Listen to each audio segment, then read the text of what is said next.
Yo guys, check kamusta mga idol. So ayun, mag-update tayo ngayong Saturday morning mga lodi. Good morning sa inyong lahat. Kamusta? Sino ang mga nakasabay kagabi mga lodi sa sobrang volatile ng market? Ganito ba ang itsura nyo ngayong umaga?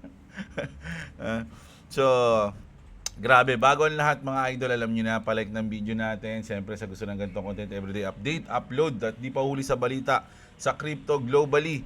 Mga idol, subscribe na kayo sa ating channel. So ayun na nga, mga lods, no, nagkaroon tayo ng malupit na volatility kagabi, kaninang madaling araw. No, actually kagabi talaga. Oh, yan, hindi ko na to na. Grabe oh, kita niyo yan. 'Di ba? Hanggang sakto yung sakto yung tawag dito, thumbnail natin, no? Eh, matinding galaw to, sabi ko, di ba? So, ayun na nangyari. Medyo nagkaroon tayo ng malupit at malikot na galaw. And then, nagsettle tayo dito banda sa baba. Alam nyo, kung, kung nagsettle to sa taas, iba rin eh. Di ba? Kunyari, ganyan. Tapos, ito kasi yung nangyari, no? Dito siya sa baba, nag-consolidation. Pwede rin kasing mangyari niyan kung sakali, no? Kung pumabor, ganyan, and then dito sa taas, nag-consolidate. No? So, baliktad yung nangyari ngayon. So, ibig sabihin, for me, may chance pa tayo na tawag dito, makaposition ngayong umaga o mamaya-maya siguro, no? Maghahanap lang ako ng tamang timing dito, mga lods, kasi yung 100 natin, hindi ako nakapag-trade kagabi kasi tinapos, actually hindi pa nga namin natapos eh. Yung Stranger Things, dami nila boss eh. Hindi namin natapos. Untok na ako kagabi.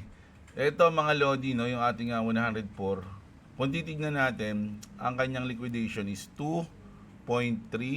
So, sa 5 minutes time frame tayo. Check natin kung gaano kalayo yan. 2.3.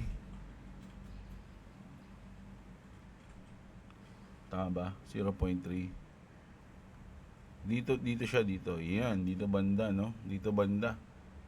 Which is good naman. Kaya lang kasi iniisip ko, baka tansya ko lang, ano kasi kailangan makuha to eh. Makuha yung liquidation dito, mga idol.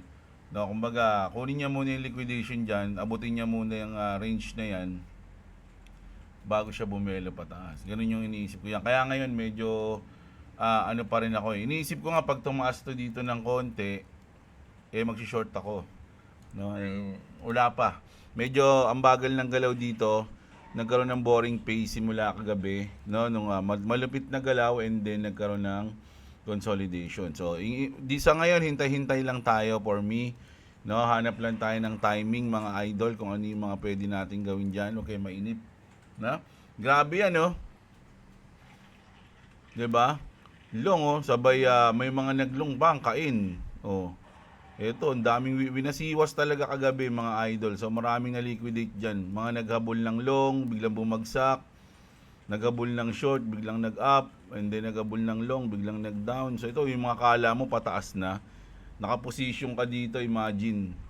Dito yan, sa dulo na yan. Oh, yan. Pang, uy, sakto na ako. Ang ganda ng position ko. Uy, lumilipad na. Siyempre, kung ang profit mo dito, mga nasa 15, 20 or something pang, depende sa leverage mo tsaka sa margin mo.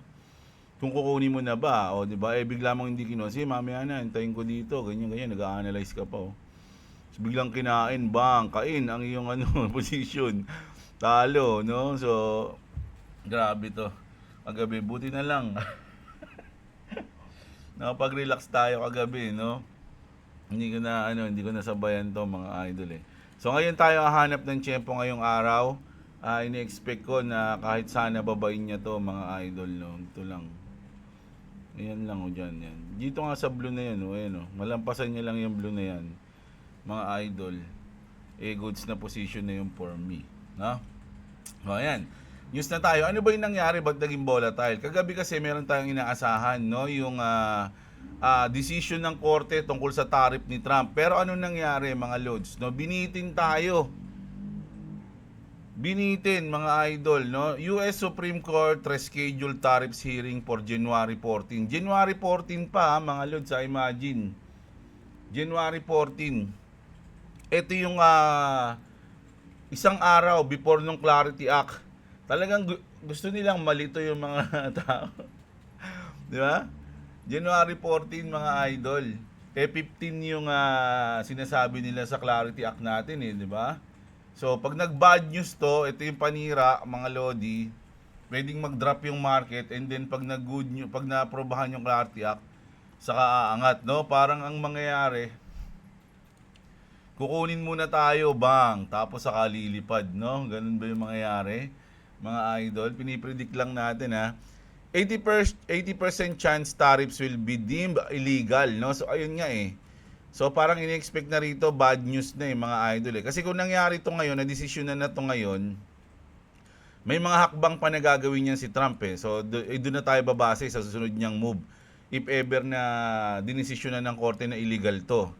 'Di ba? Pero, pagda-drop, kumbaga magiging negative news kasi yan kumbaga parang hinihintay na lang yung desisyon ng korte pero kahit na alam na nung iba na almost illegal na yung i-verdict ng court, gusto lang nilang marinig. At once na marinig yun, no, na i-announce ng korte, illegal yan pagka-announce nun, drop yung market. No? Tapos, syempre, gagawa ng paraan ni Trump yan. May mga i-announce siya na ganito, na ganyan, para bawiin yung hype sa market, magsasalita siya ng kung ano-ano, saka makaka-recover yung market. And then, magkakaroon tayo ng Clarity Act hanggang tuloy-tuloy na lumipad. Pero ngayon, yung ginawa nila ngayon, iba, mga lodi, no? Isang araw before the Clarity Act. So, pag January 14, bumagsak yung market. Wala pa, syempre si Trump, hindi pa natin alam kung ano yung mga gagawin niya sa susunod. Tapos lalabas na yung Clarity Act. Di ba? So, nakakalito to, mga idol. Expect another insider manipulation next week. Ayan So, hindi pa tapos yung ating, marami pa tayo mararanasan, mga idol. Sabi nga nung nasa comment ko, nag-comment sa atin, sa ngayon parang ang talagang hinihintay is yung law, no, yung ating batas. At hangga't wala 'yon mukhang magkakaroon tayo talaga ng sobrang kumbaga volatility na mamanipulate o ganto ganyan, no. So yung batas lang talaga ang ating hinihintay. Ayan grabe na postpone 'Di ba? Grabe to, isang araw pa before the Clarity Act, no. So grabe. Ang gulo nila. Pero mga idol, si Trump naman, tulad nito, nagsabi si Trump is officially making Bitcoin the people's currency. Bullish yan. Eliminating taxes on small BTC payments is the smartest move for the US economy in decades, no? So, parang etong mga ganitong news, sobrang bullish na to kung ito yung ibabalita mo sa nung 2020, 22, ganyan yung bear market. Grabe na yan, no? Lilipad na yung market pag nag-announce yung presidente ng ganyan. It's time to stop treating crypto like a crime and start treating it like the future, which is ang ayon tayo dito, mga lodi, no? Hyper Bitcoinization is here. Ayan, no? So, bullish na bullish sa Bitcoin. Yung mga announcement ngayon. Hindi lang si Trump, pati si Scott Bessent, no? Si Paul Atkins, no, yung mga chairman natin talagang sobrang bullish sa crypto, no. Lahat ng namumuno sa mga kanya-kanyang pangkat sobrang bullish sa crypto, no. Paksyon, no, lang paksyon. Ayan. Tapos eto, may kumakalat na rumor, mga lodi, na nag-post daw si CC tapos binura niya agad. Parang si Elon Musk lang to no? Sabi sa post ni CC daw, tomorrow marks the first day of the bull run. Today was the bottom, sabi niya. Aster heading to $2 this month itself. He deleted this post within 20 seconds. $2. So, chinek ko yung Aster, presyo ng Aster. So, wala pa siyang $2. No? 0.7 siya. Pero kasi sinabi ni ZZ daw, this month, $2. So, ibig sabihin ngayong month lang na to, magto-2x siya, mahigit, di ba? Marami nag-post nito, mga lodi, isa iba-iba kong nakitang mga tao.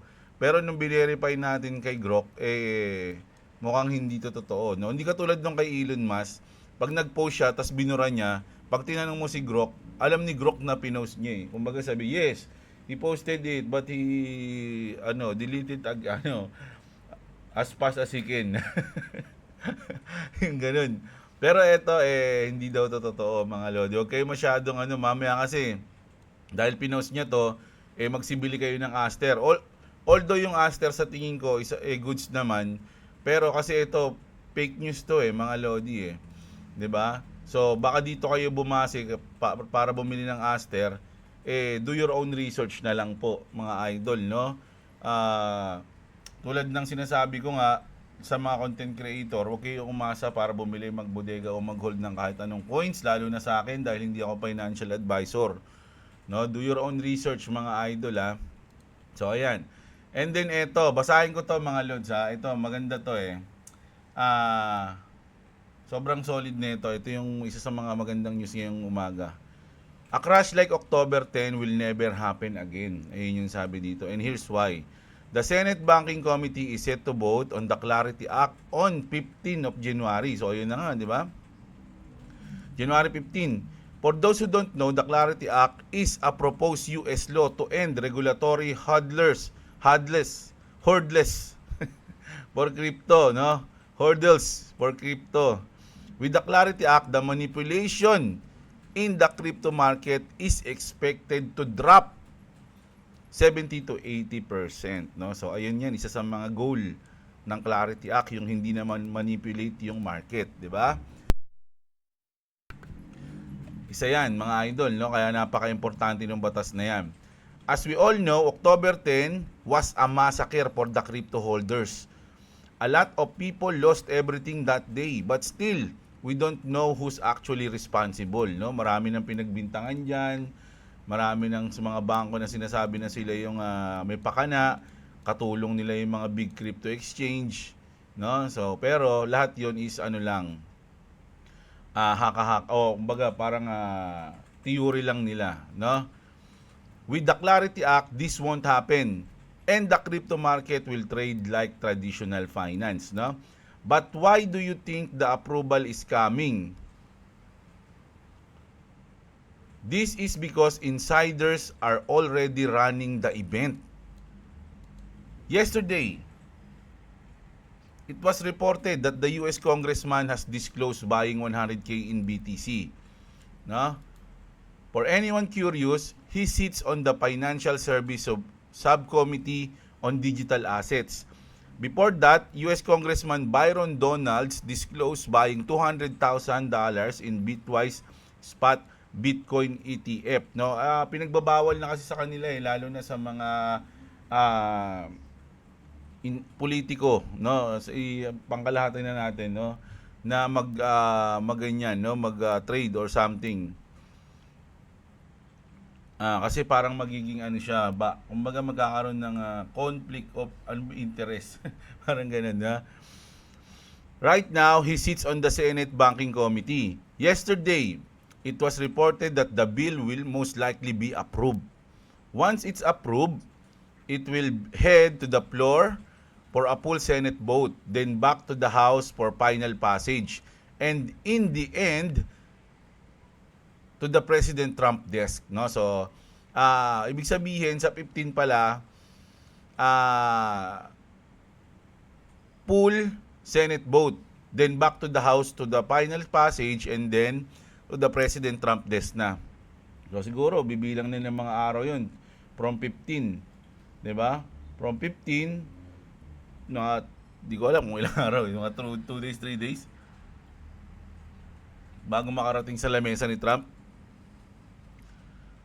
Ay, ang laki pala. Ayan, hindi pala ganun. 1 to 2 months daw. This could probably take 1 to 2 months, which means the Clarity Act could be signed into law by March 26. Ang tagal pa pala nito. Once that happens, it will open the floodgate of institutional capital for the crypto market, and we will say goodbye to the daily market manipulation. So, ibig sabihin mga idol, may chance pa tayo mag-ipon. March 20, dali lang. Tanongin natin si Grok para Tagalogin natin. Ano ang pinaka maagang petsa? Tama ba? Petsa. Petsa. Date. Date na nga lang. Hindi. Dapat Tagalog na Tagalog kasi pag kay Grok eh. Petsa para maipasa ang batas na ito.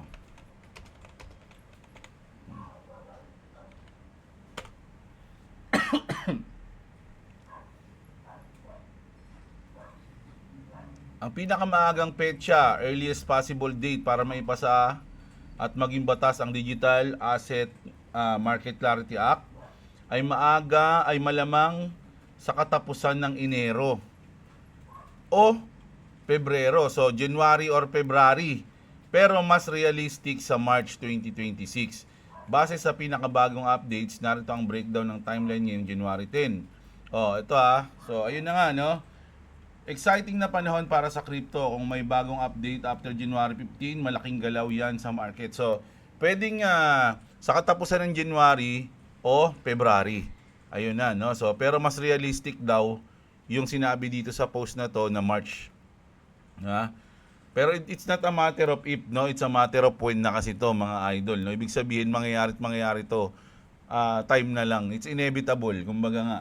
Diba? So, dahil pag nangyari to is napaka-bullish sa crypto, paghandaan na natin kasi talagang mangyayari na eh. Diba?